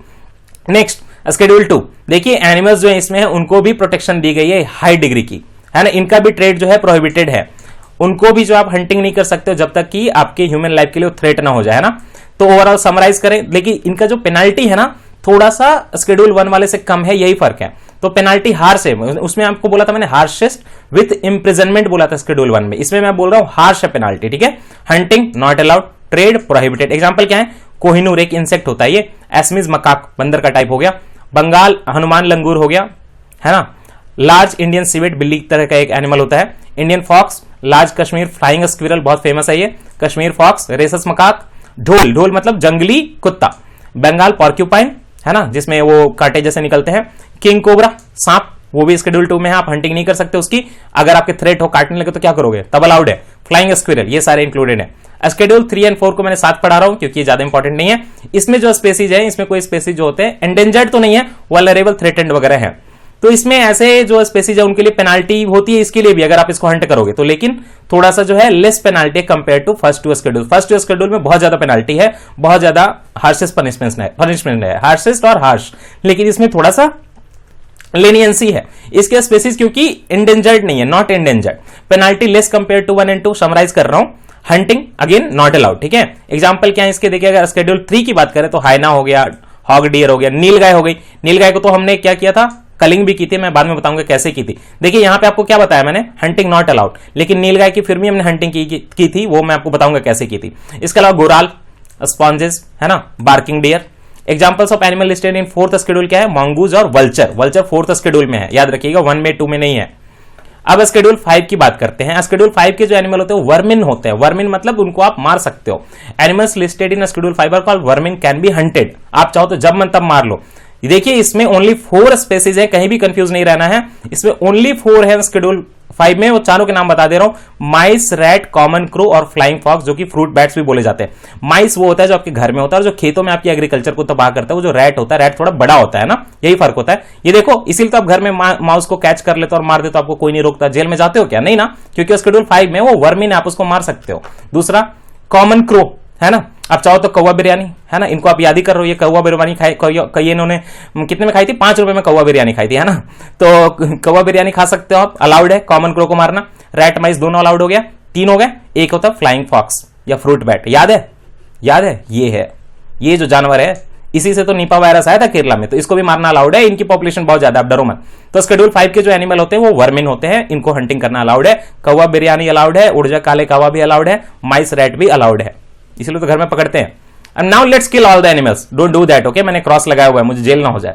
अगर हमें एनिमल मारना हो तो क्या करेंगे, देखिए वाइल्ड लाइफ प्रोटेक्शन एक्ट का जो है 1972 का एक सेक्शन 52 है। सेक्शन 52 में यह लिखा हुआ है कि अगर किसी पर्टिकुलर कारण से, मान लीजिए कि कोई मैन ईटर टाइगर हो गया, कुछ ऐसा हो गया, तो अगर वो शेड्यूल 1 का एनिमल है तो उसको कब मारा जा सकता है, जब चीफ वाइल्ड लाइफ वार्डन जो है सीधा सीधा वो पावर डेलीगेट करे किसी हंटर पे कि चलो हम तुम्हें इजाजत दे रहे हैं, साइन करके दे दे कि तुम इसको मार सकते हो, तो अलाउड है। ये सेक्शन 52 में लिखा हुआ है, मैं क्यों बता रहा हूं, बहुत इंपॉर्टेंट है। सेक्शन 52 1972 WPA में ये लिखा हुआ है कि चीफ वाइल्ड लाइफ वार्डन अगर चाहे तो शेड्यूल 1 का एनिमल जिनको की एब्सोल्यूट प्रोटेक्शन है, किसी पार्टिकुलर रीजन से उनकी कलिंग की जो है, या एक पार्टिकुलर एनिमल की कलिंग की इजाजत दे सकता है, लेकिन डेलीगेट जो पावर करेगा वो डायरेक्टली वाइल्ड लाइफ वार्डन करेगा, चीफ वाइल्ड लाइफ वार्डन करेगा। और जो उसके नीचे जो शेड्यूल 2, 3 और 4 के एनिमल हैं, उसके लिए चीफ वाइल्ड लाइफ वार्डन या कोई दूसरा ऑथोराइज ऑफिसर जो है वो परमिट कर सकता है हंटिंग का। याद रखना दोनों में फर्क क्या है, इसमें directly chief wildlife warden के थ्रू आएगा शेड्यूल 1 वाले को अगर मारना है तो, और 2, 3, 4 वाले को अगर मारना है तो या तो चीफ वाइल्ड लाइफ वार्डन या कोई और ऑथोराइज ऑफिसर भी हो सकता है, वो परमिट देगा, है ना। एक स्पेसिफाइड एरिया में ये परमिशन लेना होगा, है ना, अगर वो किसी ह्यूमन या प्रॉपर्टी के लिए बहुत ज्यादा डेंजरस हो गया है, इनफैक्ट अगर क्रॉप या लैंड के लिए भी डेंजरस हो गया तो। और नेक्स्ट चीज ये कि आपको मैंने बताया था वर्मिन को तो कोई भी मार सकता है, लेकिन मैंने आपको नीलगाय बताया कि नीलगाय को मैंने आपको बताया कि वो तो शेड्यूल 3 में है, तो उसको कैसे मारा। देखिए सेक्शन 2 जो है इसी एक्ट का, WPA एक्ट का, वो सेंटर को ये पावर देता है कि वो चाहे तो किसी पार्टिकुलर एनिमल को, है ना, बट शेड्यूल 1 और 2 हटा के, शेड्यूल 1 और 2 पे नहीं चलेगा लेकिन 3 और 4 पे चलेगा। तो शेड्यूल 3 और 4 की किसी एनिमल को उठा के वो टेम्पररी कुछ स्पेसिफाइड एरिया में कुछ स्पेसिफाइड पीरियड के लिए वो जो 5वीं जो शेड्यूल थी, मतलब वर्मिन वाली, उसमें डाल सकता है, ताकि उसके बाद जो है उसकी हंटिंग की जाए किसी कारण से, अगर वो क्रॉप वगैरह को खराब कर रहा है। तो नीलगाय जो था, नीलगाय या जो मंकी था या वाइल्ड पिग जो था, ये लोगों ने खेत को परेशान कर रखा था, लोगों को परेशान कर रखा था। तो कुछ स्टेट गवर्नमेंट गई, पार्टिकुलरली बिहार, यूपी गवर्नमेंट, और उन्होंने बोला सेंटर को कि आप एक काम करो, इनको जो आप शिफ्ट करके टेम्पररी थोड़े पीरियड के लिए डाल दो वर्मिन वाले लिस्ट में, शेड्यूल 5 में, ताकि हम इनकी कलिंग कर सकें। और वो ministry of environment, forest and climate change जो है उसको इजाजत दे दी उन्होंने, और उसके बाद उन्होंने कलिंग शुरू कर दी। तो ऐसे हुआ था, टेम्पररी वर्मिन डिक्लेयर किया था, टेम्पररी शेड्यूल 3 से उनको डाल के कहां डाला था, शेड्यूल 5 में डाला था, है ना। ये सेक्शन 62 में लिखा हुआ है। मैंने आपको पहले भी बताया था कि अमेंडमेंट करके ये बोल दिया गया कि स्टेट गवर्नमेंट को अपने मर्जी से कलिंग करने की इजाजत नहीं है, है ना। सेंट्रल गवर्नमेंट से जो है अप्रूवल लेनी पड़ती है, तो वही उन्होंने ले ली थी, फिर कलिंग कर दी। एग्जाम्पल देने से चीजें क्लियर हो जाती है। ये देखिए 2015 के दिसंबर 15 की न्यूज है, आप देख सकते हैं centre allows Bihar to cull nilgai herds and wild pigs, declares them vermin. तो सेंटर ने डिक्लेयर किया है। फर्स्ट इंस्टेंस था हमारे कंट्री में जब इन्वायरमेंट मिनिस्ट्री है जो उसने किसी एनिमल को स्पेसिस को वर्मिन डिक्लेयर किया था और स्टेट को बोला था कि आप हंट कर सकते हो। ये देखो नीलगाय। अब नीलगाय देख के गाय मत समझ लेना प्लीज, ये थोड़ा डियर और बकरी टाइप की वैरायटी है, बड़ी होती है, ये खेतों को तबाह करती है, तो ये कोई गाय वाय नहीं है और अच्छी खासी पॉपुलेशन है। तो यहाँ पे न्यूज आई थी Bihar can cull nilgai herds and wild pigs otherwise protected by law after the center agreed to the state's demand by declaring them to be vermin on account of the damage inflicted on life and property। खास करके यहाँ मैंने डाल दिया आपको, यह schedule 3 में था, उसको खींच के थोड़े टाइम के लिए शेड्यूल 5 में डाल दिया गया है ना। अब यहाँ पे आपने पढ़ा है कि शेड्यूल 1 के तो एब्सोल्यूट प्रोटेक्शन है, तो टाइग्रेस अवनी को कैसे मारा। देखिए टाइग्रेस अवनी ने जो है एनटीसीएस पे पहले तो गुस्सा हुआ कि आपने क्यों मारा, है ना, कैसे मारा। उन्होंने ये नहीं बोला कि क्यों मारा, उन्होंने बोला कि जो प्रोसेस था वो गलत था। मैं आपको बताता हूं वहां पे। देखिए लोकल्स ने सेलिब्रेट किया क्योंकि अवनी ने पहले 13 पीपल को 2 ईयर में मार दिया था, तो उसको शॉर्ट डेट कर दिया गया। इसकी इजाजत महाराष्ट्र गवर्नमेंट से मिली थी, कोई एनटीसीए या कोई ऊपर से जो ministry of environment and forest से नहीं लिया गया था। इसके खिलाफ पिटीशन भी हुई, लेकिन सुप्रीम कोर्ट ने यह बोला कि नो, इसको मारने की इजाजत है, बिल्कुल मार दिया जाए, जहां देखो वही मार दो। एनटीसीए एंग्री क्यों हुआ, देखिए एंग्री क्यों हुआ कि सेक्शन 5(2) मैंने आपको पढ़ाया था वाइल्ड लाइफ प्रोटेक्शन एक्ट 1972 में कि only chief wildlife warden is allowed or authorise to delegate the power to put down schedule 1 animal. Put down मतलब शेड्यूल 1 के एनिमल को अगर मारना है तो सीधा सीधा चीफ वाइल्ड लाइफ वार्डन की परमिशन होनी चाहिए। लेकिन इस केस में एनटीसीए का यह कहना है कि चीफ वाइल्ड लाइफ वार्डन ने नहीं, chief conservator of forest Yavatmal जिनका नाम है, उन्होंने ऑथोराइज किया था हंटर को। यह हंटर का भी नाम बहुत फेमस है, देख लीजिएगा, खानदानी हंटर हैं, जानने की जरूरत नहीं खैर। इसी बात से जो एनटीसीए जो है काफी गुस्सा हो गई थी, प्रोसेस से गुस्सा हो गई थी। बाकी बहुत पिटीशन गए थे सुप्रीम कोर्ट में, सुप्रीम कोर्ट ने बोला कि नहीं, बहुत तबाही है, मार देना चाहिए। अभी तक हमने जो शेड्यूल पढ़े 1 to 5 सारे एनिमल के थे। ये शेड्यूल जो आया 6, ये आया था अमेंडमेंट से, 1991 में अमेंडमेंट किया गया था। इसमें प्लांट्स हैं, इनमें ऐसे प्लांट हैं जिनकी की कल्टीवेशन या कलेक्शन या एक्सट्रैक्शन या ट्रेड, एक्सट्रैक्शन मतलब उसे कोई केमिकल निकालना, ट्रेड करना, कलेक्ट करना, कल्टीवेशन करना, सब कुछ जो है या उनके डेरिवेटिव्स सब कुछ जो है स्ट्रिक्टली प्रोहिबिटेड है। शेड्यूल सी में ऐसे प्लांट्स रखे गए हैं 1991 के अमेंडमेंट करके। तो इसमें जो प्लांट्स हैं टोटल 6 प्लांट है, अगेन एटसेट्रा नहीं है, और 6 प्लांट का नाम जान लीजिए। जनरली ये इंसेक्टिवोरस प्लांट्स हैं। रेड वंडा, ब्लू वंडा, याद रहेगा, वंडा हम लोग हिंदी में क्या बोलेंगे, वंदा, रेड वंडा, ब्लू वंडा, कुथ पिक्चर प्लांट है ना, इंसेक्टिवोरस प्लांट, और बिडोम्स साइकड और लेडीज स्लीपर ऑर्किड। ये सारे जो हैं आपको पहले ही बताया था ना, लेडीज स्लीपर ऑर्किड को साइट्स में भी मना किया हुआ है, तो हमने भी मना किया। ये 6 प्लांट्स ऐसे हैं जो शेड्यूल 6 में है, यही 6 प्लांट है और कोई प्लांट नहीं है। इनको जो है एब्सोल्यूट प्रोटेक्शन मिली हुई है, आप इनके डेरिवेटिव या इनका कल्टीवेशन कलेक्शन कुछ भी नहीं कर सकते। शेड्यूल 6 को जो है कैसे ऐड किया गया था, प्लांट के प्रोटेक्शन के स्पेसीज के लिए, ये पार्टिकुलर 6 स्पेसीज के लिए जो कि साइट्स में भी हैं, अमेंडमेंट लाया गया था 1991 में वाइल्ड लाइफ प्रोटेक्शन एक्ट में, और शेड्यूल 6 जो है वो एक्ट जो ऐड किया गया था। अब मैंने आपको पहले भी बताया था, तो क्या जो अंडमान निकोबार वालों पे चलेगा क्या WPN? नहीं, उनको एक्सेप्शन है। जो मैंने आपको 1 to 6 शेड्यूल पढ़ाए, उनका अंडमान निकोबार के ट्राइब पे कोई फर्क नहीं है। Nothing specified in Wildlife Protection Act shall affect the hunting rights conferred on the ST of Nicobar Island in the Union Territory of Andaman and Nicobar। Particularly जो निकोबार आइलैंड है, वहां के जो शेड्यूल ट्राइब है, उनपे कोई भी इससे मतलब नहीं है, उनके हंटिंग राइट जो है बने के बने रहेंगे। अब यहाँ पे यूपीएससी के क्वेश्चन आए हैं, ये 2017 में आया, तो सुनिए। In India if a species of tortoise is declared protected under schedule 1 of the wild life protection act, what does it imply, है ना। अगर किसी टॉर्टॉइस को हम शेड्यूल 1 में डाल दे तो इसका मतलब क्या बनता है, it enjoys the same level of protection as the tiger. अब बाकी स्टेटमेंट कोई देखने की जरूरत नहीं। अच्छा चलिए, एक बी और सी भी है, it no longer exist in the wild, few individuals are under captive. अच्छा, क्या टाइगर क्या वाइल्ड में नहीं होता, तो दूसरा स्टेटमेंट तो रॉन्ग हो गया, है ना। टाइगर तो वाइल्ड में होता है, वो भी शेड्यूल 1 में है, सारे बल्कि वाइल्ड में होते हैं शेड्यूल 1 में, नेशनल पार्क ही वाइल्ड होता है, तो ये तो स्टेटमेंट रॉन्ग हो गया पूरा। It is endemic to particular region of India, ऐसा कुछ नहीं है, टाइगर के पार्टिकुलर रीजन में एंडेमिक है ऐसा नहीं है। तो हम टाइगर का एग्जांपल ले रहे हैं ना, क्योंकि वो शेड्यूल 1 में हमें टाइगर बिल्कुल अच्छे से याद रहता है, स्नो लेपर्ड वगैरह भी याद रहता है, चीता भी याद रहता है, कोई दिक्कत नहीं है। सारे स्टेटमेंट रॉन्ग है, ओनली 1 रॉन्ग है। It enjoys the same level of protection as tiger, क्योंकि टाइगर खुद भी शेड्यूल 1 में है, तो सेम लेवल ऑफ प्रोटेक्शन मिलेगी ना। ये रहा, जब आपको शेड्यूल 1 पढ़ाया था तो बताया था वहां पे टाइगर है एग्जांपल, है ना। तो टाइगर वाली लेवल मिल जाएगी उसको प्रोटेक्शन की, किसको, अगर आप किसी टॉर्टॉइस को डिक्लेयर कर देते हो कि वो शेड्यूल 1 में है। Next question, wildlife protection act 1972 के अनुसार which of the following animals can not be hunted by any person except under some provisions provided by law. किसको हंट नहीं कर सकते आप, घड़ियाल, Indian wild ass, wild buffalo. यार मैंने तो आपको सारे बता दिए कि 5वें जो शेड्यूल है उसमें वो ऐसे हैं, वर्मिन है। वर्मिन के मैंने आपको जो है एग्जाम्पल सारे जो नाम के साथ बता दिए थे कि यही जो है एनिमल वही वर्मिन है। कौन था? रैट था, माइस था, फ्रूट बैट था और कॉमन क्रो था, कौवा बिरयानी। तो वही 4 थे। तो उसमें से बताओ ना, घड़ियाल, Indian wild ass, wild buffalo था क्या? आप नोटिस करोगे तो मैंने आपको एग्जाम्पल में जो है आपको ढोल, सॉरी इंडियन वाइल्ड एस वगैरह सारे गिद्धे का, ऐसे भी जो इंडियन वाइल्ड एस एक ही जगह है गुजरात में, तो आपको इतनी तो अंडरस्टैंडिंग होनी चाहिए कि घड़ियाल, इंडियन वाइल्ड एस और वाइल्ड बफेलो ये सबको तो आप कलिंग नहीं कर सकते। ऐसे बाय द वे 4 एनिमल मैंने आपको बता दिए थे, शेड्यूल 5 में थे।